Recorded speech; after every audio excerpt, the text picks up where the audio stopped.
It's all right.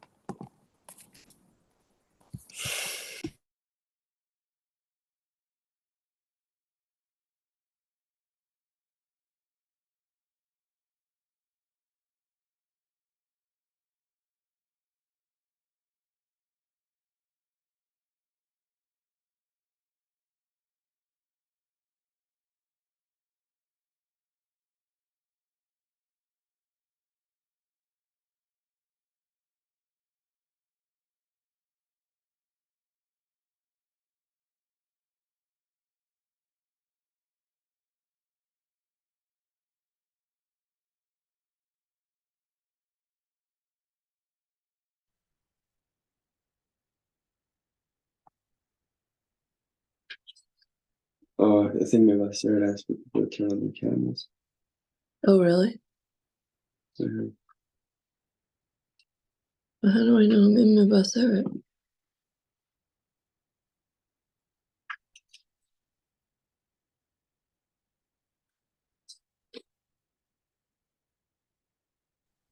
I think Why this is Mevaseret. What? Are you in? Can I see? Yeah.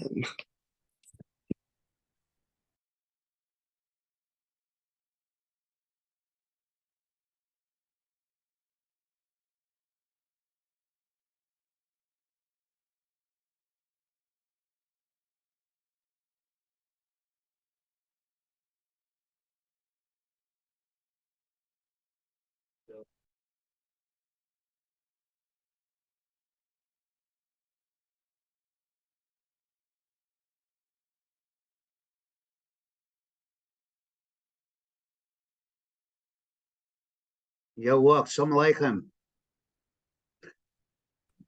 Aleichem Shalom. How are you?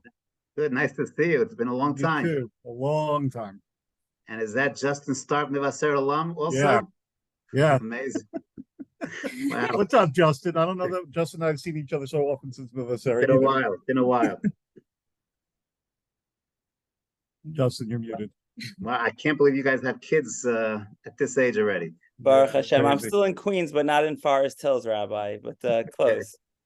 All right. Nice. Very excited. How are Okay. you and your family? Baruch Hashem. Great.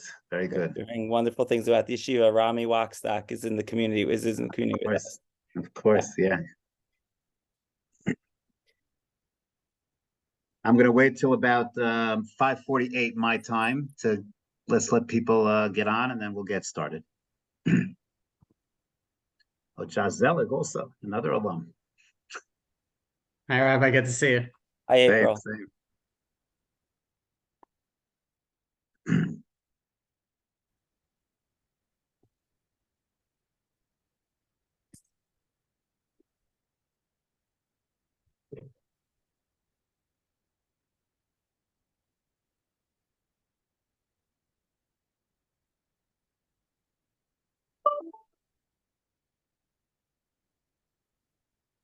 How are you, Jojo? Doing good. Doing good. Thank you. Good to see you. All right.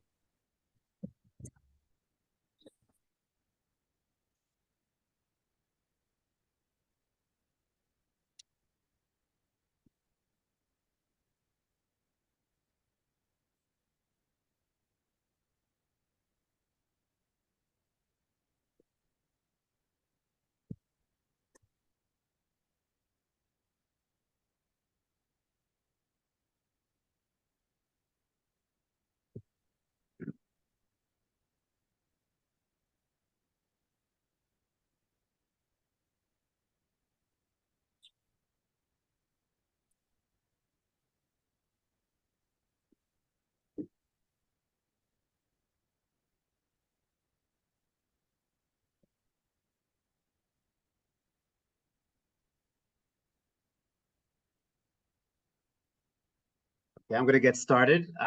First of all, I want to thank you all for joining on a Sunday morning. I appreciate it. I'm sure you're all very busy.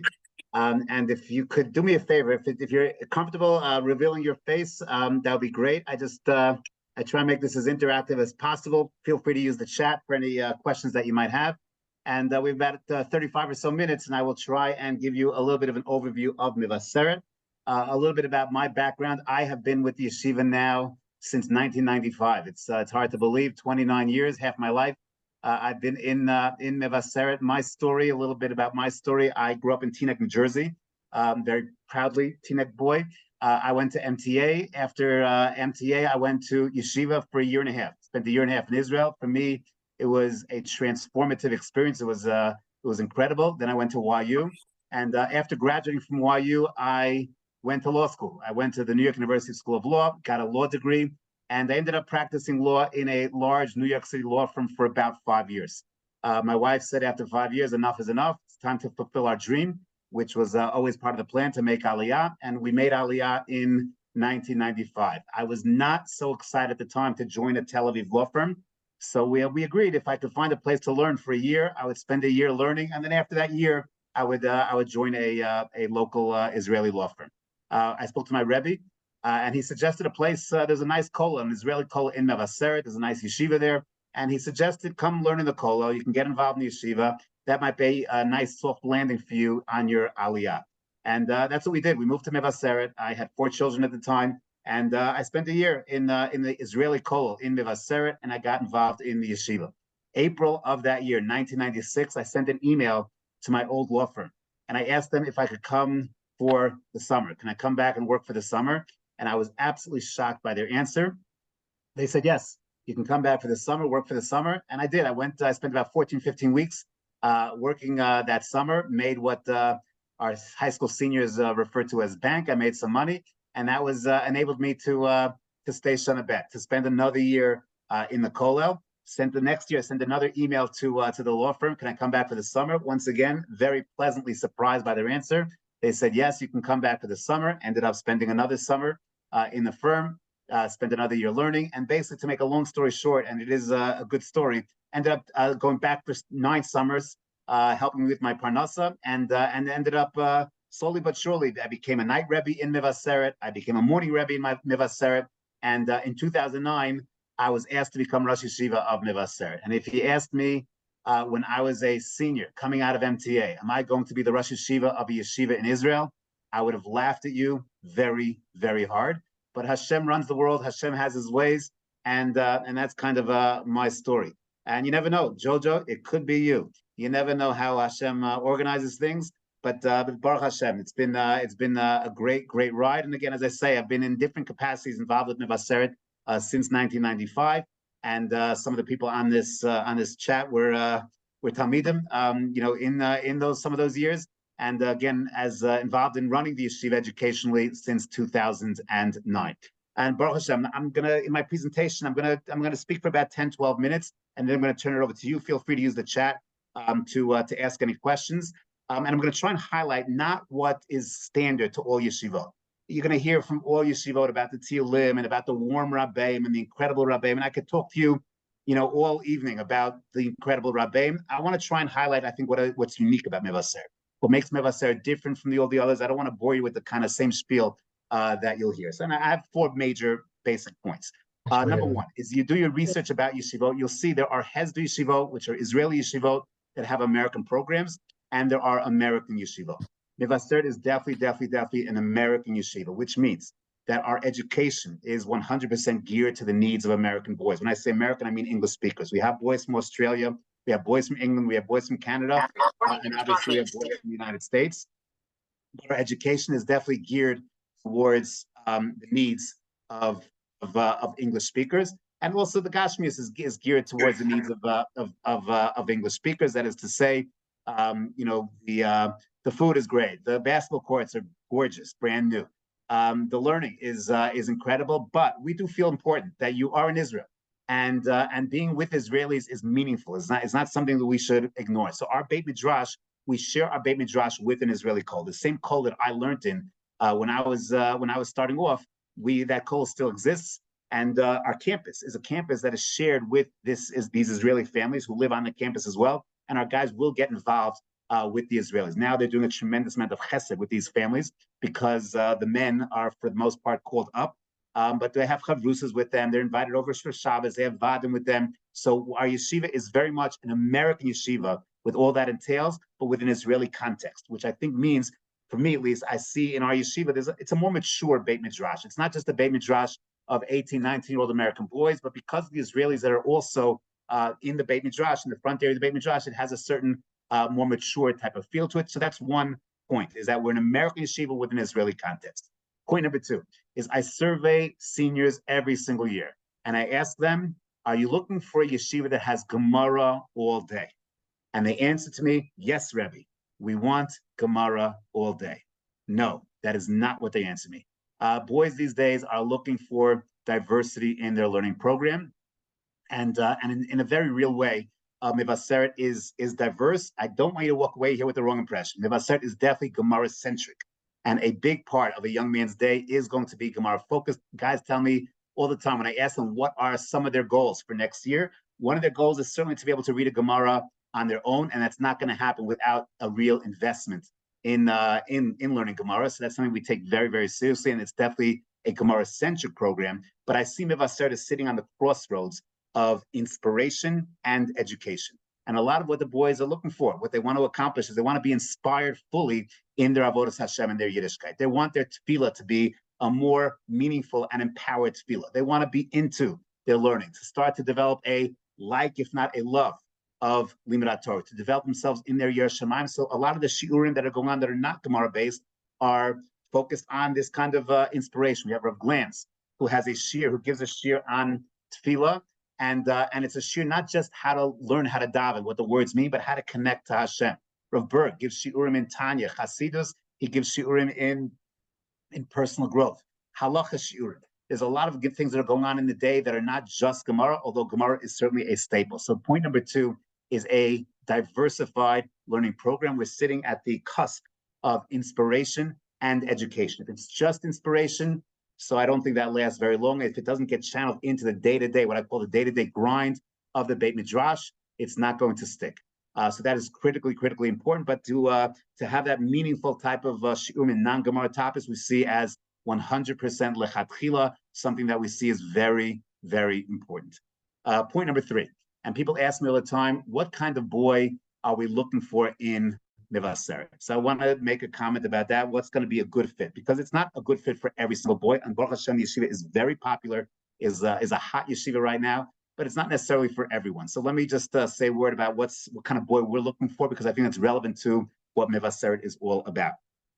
What you'll find in some high schools, there's certain high schools that call the year in Israel, whether it's the yeshivot, the seminaries, they call them gap year programs.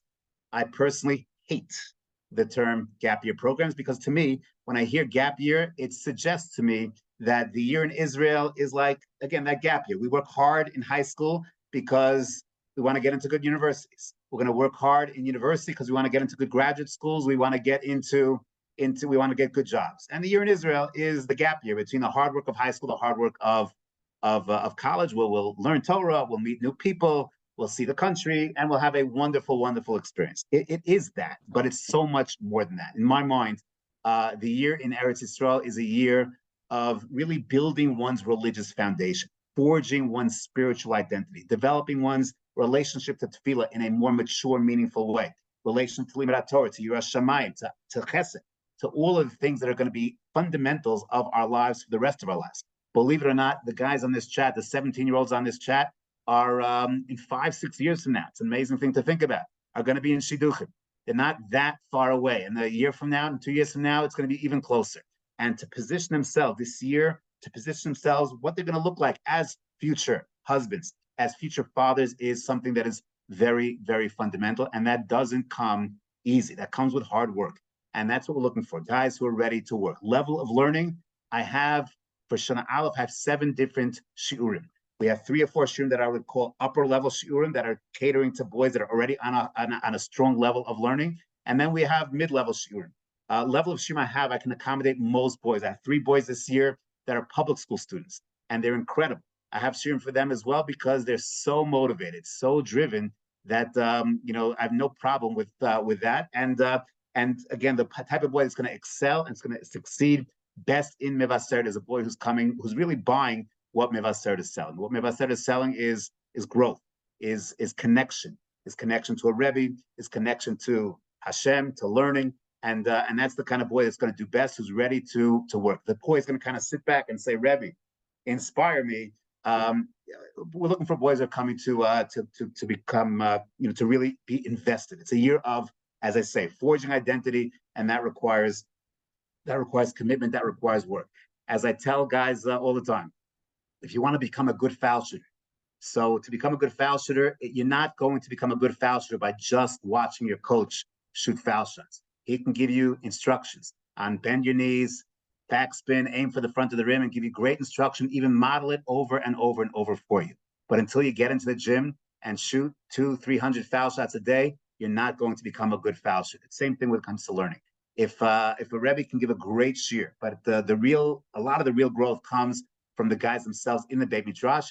And again, we take that very seriously. If you look, I left the afternoon Seder to get on this Zoom call. Right now in the afternoon Seder, we have different tracks in Yeshiva, but there are guys, a good 120, 130 guys that are in the Beit Midrash that are really learning together, on their own, building with chavrusas, with a lot of guidance from our Beit. But that's a big part of our program, is guided independent learning to really help a boy excel in that area. So again, the type of boy, in my mind, is a boy who's mature, who's a mensch, and is coming to really achieve and accomplish.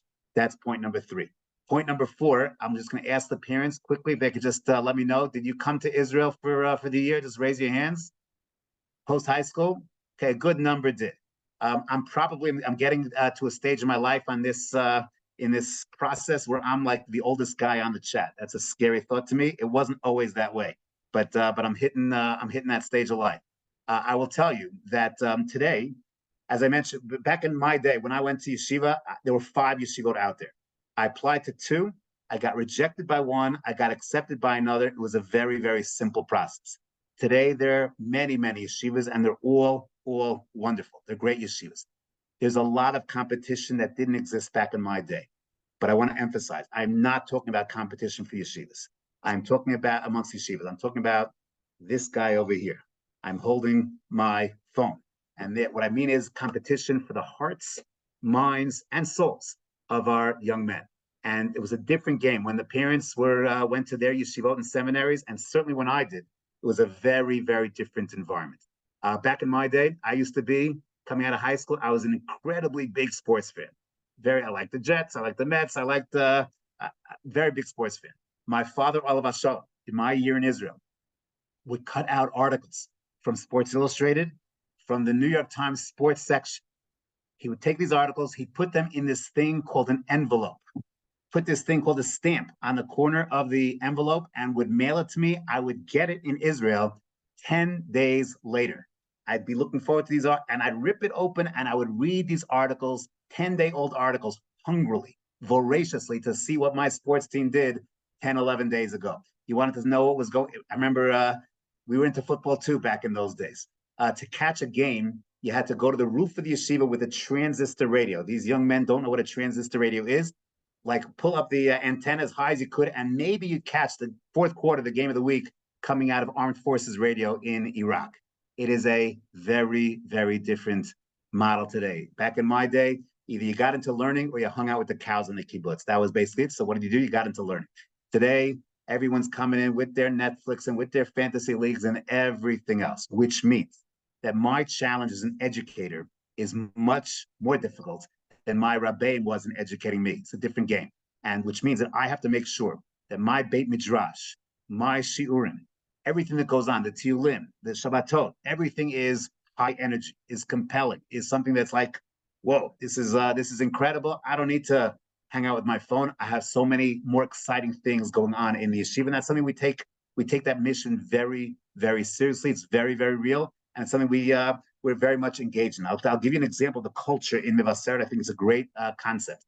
We have a guy this year, a Shana Aleph guy. It didn't take long. A couple of weeks into yeshiva, he innovated something called, he started off on Mondays until football season came in, but we'll talk about that a different time. He started something called 10-minute Wednesdays, and basically 100% optional. But a guy says 10-minute Wednesdays, and guys signed, just on their own, said, we're going to, for 24 hours, from 12:01 till midnight the next day. For 24 hours, we're going to try and keep our screen time below 10 minutes. And they do it. And then at the end of that 24-hour period, they post their screen time, 8 minutes, 6 minutes, 4 minutes, 2 minutes. And once the boy sees, whoa, look how much more productive my Wednesday was because my screen time was so low, that impacts their Thursdays, their Sundays, their Mondays. And the culture in the yeshiva is very much one of student empowerment, is that we want guys to take ownership. This is their year. It's not my year. It's their year. And we're empowering the guys to really take advantage in every sense. I'll close with one other concept, and I'll open it up to your questions. The concept that I want to close with is one of the things that I'm very proud of in Mevaseret, and is that Mevaseret is a place where we breed. I don't know how we do it exactly, but it's there. We breed, the oxygen is oxygenated with authenticity. We want the guys to be real, to be honest, to be, straight. A lot of times high school kids are coming with their cliques and with their, what I'll call for the New Yorkers, their yeshiva kind of mentality. And we very much want guys to be themselves, not to be, hung up on social kind of statuses and this and that. And there's a very healthy kind of environment in that way where a guy will feel comfortable speaking to his Rebbe. Rebbe, I'm struggling with my davening. Can we talk about it? Can I'm struggling with this, that, or the other thing. I'm having a challenge with my parents. Can we talk about it?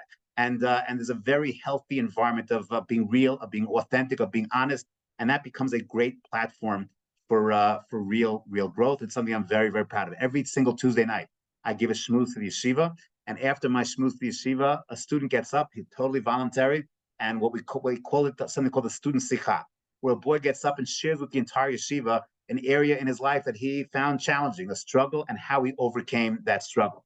An illness of a relative. We've had, unfortunately, we have special needs sibling, let's say, or whatever it might be.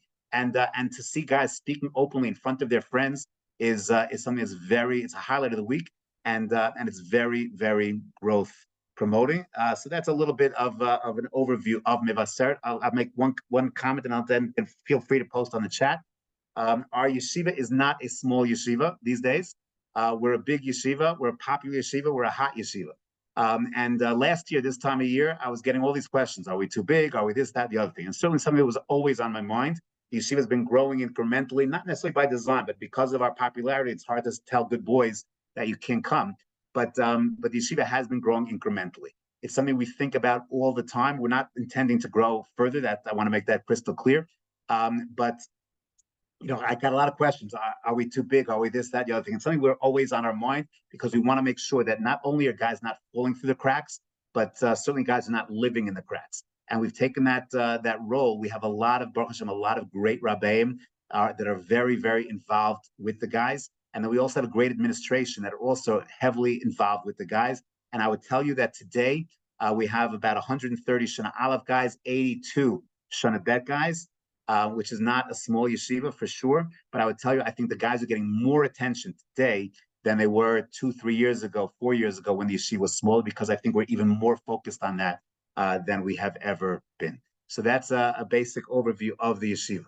How many Shana Aleph and Shana Bet do we have this year? I think I addressed that. Increase from previous years. It's a little bit bigger this year than last. Our expectations are not to grow for next year. We'd like to keep it in the same basic range, certainly not more. And I wouldn't be terrible if it was a little smaller, but it's fine. Ratio in the daily main shir. Every shir is between 16 and 20 guys in the morning.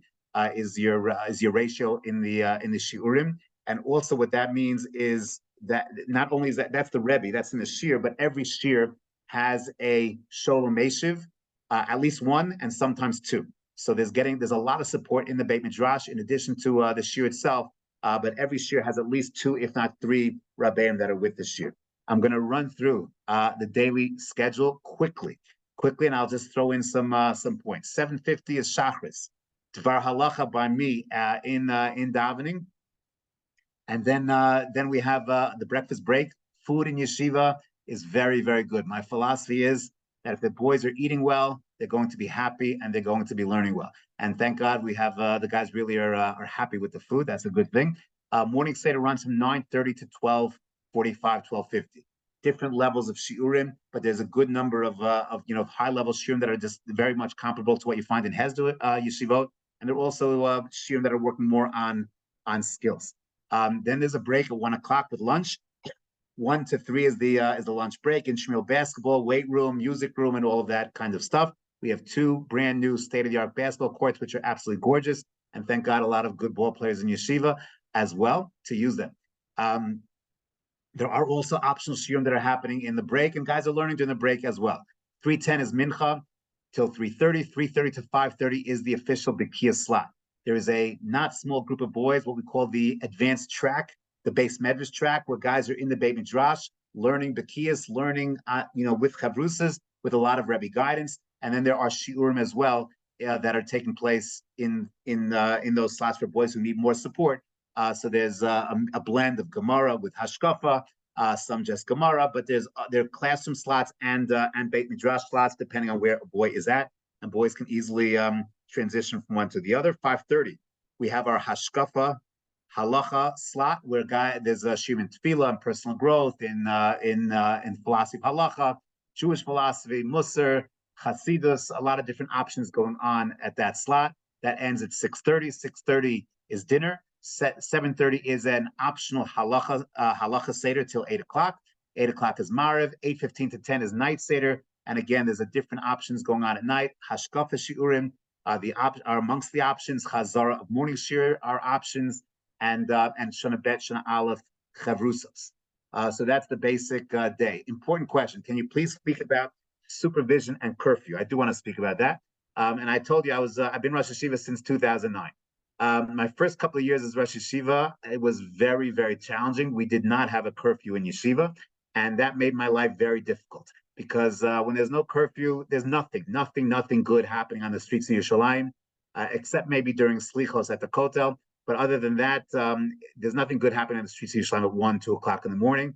And there were, unfortunately, guys that were kind of running a little loose. At my 3rd year in, we put in a curfew, and that became a real change for the yeshiva. The curfew is at 12:30, and that means the guys are going to be in an environment that's a bit more structured, and that's a good thing. That's something that the boys need, and they'll get enough sleep, and they'll have a great time in the dorms. It's certainly something that's good, but they're not going to be, as I say, there's not much good happening on the streets of Yerushalayim at 1, 2 o'clock at night. We have madrichim in each dorm. There are Abbayim on campus as well, and there is an Abbayit on campus in terms of supervision, and we do take that curfew seriously. What are the dorms like? And Shabbos in regard, Shabbos off Shabbatot, and Yom Tov. I will address that all in one fell swoop. The dorms are not the Inbal Hotel, that's for sure, but they are nice, they're comfortable, American-style beds and mattresses. There are bunk beds, air conditioning, heating. The dorms are actually well taken care of. They're good dorms, nice dorms. The guys do not complain about their living conditions.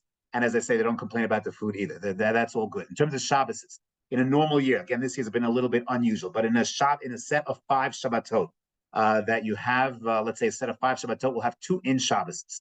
In Shabbos means either an in Shabbos in yeshiva or a Shabbaton Shabbos where we're together as yeshiva off campus. And then the other 3 Shabbos, we call them optional in Shabbos. The boys can always stay in. The dorms are always open. There's always food available. You let us know on Wednesday you want to stay in, you stay in. On any given quote unquote out Shabbos optional in, you'll have 100, 110 guys that are staying in for Shabbos. There's always Rabbeim that are in. There's always a program. And our off Shabbos, so to speak, can be like a regular yeshiva's in Shabbos. In other words, they're guys, it's a real Shabbos atmosphere. With Sudos and everything else. Our Shabbos in general are highlighted by a lot of Ruach, Karlabach, Kabbalah Shabbos, Tish, Shiurim, and the atmosphere is very, very nice. The yeshiva is always open in terms of Yom Tovim. Rosh Hashanah, we're in. Yom Kippur, we're in. Simchas Torah, we're in. And Shavuos, we're in. So the only Chagim that we're not in for are the first days of Sukkot and Pesach. For a boy who doesn't have a place to go, we will make sure that he will have that place. Hebrew language immersion or ulpan. We don't have an ulpan. I found we've tried it over the years. It never really took off. It never really worked. But we do have these Israelis on campus, and the boys will have the opportunity, if they want to have chavrusas with Israelis, and that really is a good way to learn Hebrew. Sephardic boys. We have a Sephardic program led by Rav David Levy, who lives on our campus, a wonderful, wonderful person. The Sephardic boys are fully integrated into the regular yeshiva, regular shiurim. But in addition, we have a Sephardic chakris every single day that is organized and run by the boys. And then we have special programming, supplemental programming for the Sephardic boys, Sephardic Shabbatonim, a Sephardic Vad every single Tuesday night. They meet Sephardic Gedolim and the like, but otherwise it is all, the Sephardim are integrated into yeshiva. If a boy is interested in doing Shana Bet, is the track different? Yes. Our Shana Bet is not a repeat of Shana Aleph. We have a dedicated Shana Bet Mashkiach. We have 4 Shana Bet Rabbeim. So there are, we have over 80 guys that are back Shana Bet. The reason they come back Shana Bet, we have a good return of guys coming back Shana Bet. And again, if a boy doesn't or the family doesn't, that's 100% fine. But thank God the guys really are happy in yeshiva. They feel so positive about their growth, and the positivity that they feel, it tastes pretty good when you're connected to your Yiddishkeit in a real way. It's something they want more of, and so there is a separate Shana Bet track. There are Shana Bet Shana Av Chavrusas, and the Shana Bet boys are great role models for the Shana Aleph guys. What do the boys do for Shabbos? Again, I mentioned they can stay in, and on the optional ins, they can go out and the like. How do you screen applicants? That's a very good good question. So what as I mentioned, I told you earlier what we're looking for. Thank God, the yeshiva has grown over the past couple of years. There's a lot of interest in the yeshiva. This call has how many people on it? Over 90 people. The prior call had over 120 people. There's a lot of interest in the yeshiva. I think that's it's a nice thing. I'd like to think it is not just happenstance. It is not just, now this yeshiva is hot, and 2 years from now that yeshiva will be hot. I'd like to think it's because we're doing something right, and the guys feel real growth, and they feel like they're taken care of, and there's a really, really positive and good environment in the yeshiva. I'd like to think that, which means that we do have a little bit of a selection process, and what we're looking for is boys, and I'll tell you guys who are on the call right now, you're heading towards the latter half of your senior year. And I'm just, if I could say a word or two about the rest of your year to the students. It is very common that the senioritis hits and we kind of just coast, at best, the latter part of our high school careers, and perhaps even do worse than coast.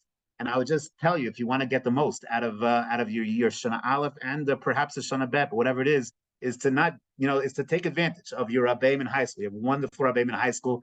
Take advantage. If you want to coast in your secular studies, that's between you and your parents. But take advantage of every opportunity that your high school offers you. There are wonderful opportunities. And but a boy who's I'm looking for a boy who's motivated. I'm looking for a boy who wants what Mevaseret is selling. That's the clearest way I can say that. And we will speak to the high schools. We'll meet the boys in February. We do interviews, and we're looking for boys that are again, a boy doesn't have to be the best learner in the world, but that he wants to grow, he wants to achieve, he wants to work. That to me is the most important criteria for admission, and that he is a mensch. If you see the help foster Rebbe student relationships, of course we do. It's what we're about. It's what brought Mevaseret to where it is today. Is the fact that that guys feel very comfortable speaking to the Rabbeim, and the Rabbeim going to reach out to the guys. It's really what it's all about. Other than curfew, how is daily attendance monitored? We take attendance. We take attendance not to get boys in trouble. We take attendance because the information will help us in helping a boy. If a boy is struggling, he could be struggling with a lot of different things. He could be struggling with he's just not connecting. He could be struggling with a mental health issue. We want to know what's going on. So yes, we do take attendance, and we will work boys as they go. What percentage of your alumni make Aliyah? I don't know. I'm not sure, but it's growing. It's growing. I don't have the statistics. I really don't know. We love, look, all the Rabbeim. I have a son. I'll just get a little personal over here. I have a son who is a father of 4 children. His oldest is 5, turning 6 next week. His youngest is 7 weeks old. When the war broke out, he was a soldier. He was a soldier, and he had a tour miluim. Him and his wife had a discussion, and they said, they both agreed he should go volunteer. So he put his name in. They grabbed him very quickly. He's in Hebron now. He's been in Hebron for the past 6.5 weeks. It is much harder for his wife than it is for him. I'll just say that. But certainly we feel very passionate about what's going on here especially now. It's I feel very passionate about living in Eretz Yisrael. It's not something we're forcing down, boys' throats, but it's certainly something that we feel is a meaningful thing that every single young man should at least think about. As far as, if you ask me, the destiny of the Jewish people is in the land of Israel. That I could tell you. When it's going to happen, if it's going to be you or your children or your grandchildren, but that's the future. So that I'll say that. The yeshiva is open over Sukkot 100%. Is Mevaseret geared as a 2-year program? That's a good question, and I want to answer very transparently. Mevaseret has a Shana Aleph program. It has a Shana Bet program. We're not here like pushing Shana Bet or you're going to Gehenna. It's not our style. It's not my style. It's not what we're about. There are a lot of Shana Bet guys, and they're amazing. They're role models. They're good boys, and the Shana Aleph guys look up to them. And they say, yeah, I want to be a little bit like that. That's something that's meaningful. There is a strong return rate for Shana Bet, but there's not a push. It's not coming from the yeshiva. It's something the guys want to do, and many families want that as well. But again, it's I wouldn't call it a 2-year program, although I do think a lot of boys do end up staying Shana Bet. How many boys per dorm? There's no uniform dorm room. Some rooms have 3 guys in it, some rooms have 4 or 5, and the large rooms have 8 guys in it.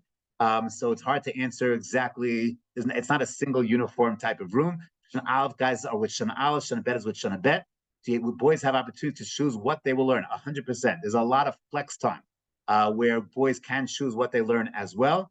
Is there an option to have command? Yes, the boys can, again, learn with Israelis. Israeli shiurim, the Israelis are not in shir so much. They're in shir once or twice a week.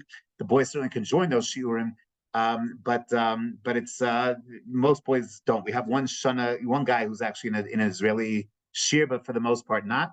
The yeshiva is located in Mevaseret Zion. Let me speak a little bit about the location. I think that's important. Mevaseret is the first suburb outside of Yerushalayim.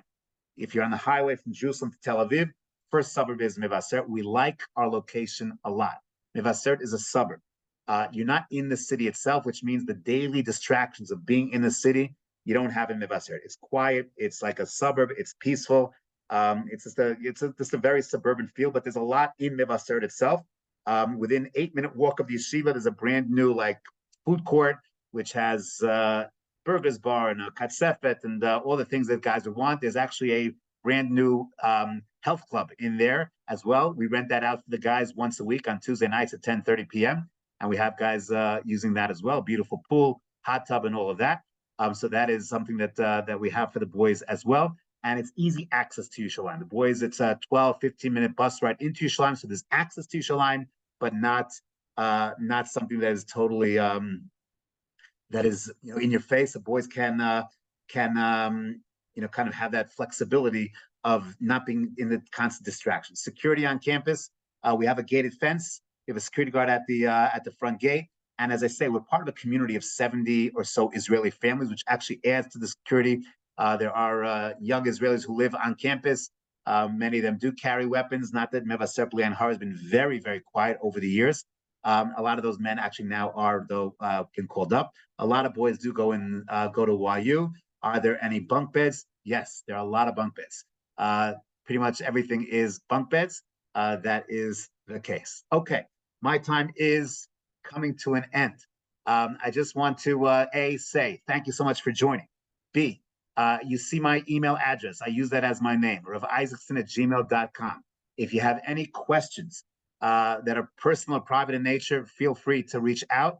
And in addition, if you're planning on a visit to Israel or what have you, reach out to the office, make an appointment to visit yeshiva. And as I tell everyone, speak to the guys in Mevaseret. They're doing amazing. They're very happy. Jojo, you visited last week. We saw you last week. Good things are happening, and that's basically it. Thank you so much, and have a wonderful afternoon. Thank you. Thank you. Thank you very much. Okay. Thank you. Thank you. Take care. Thank you.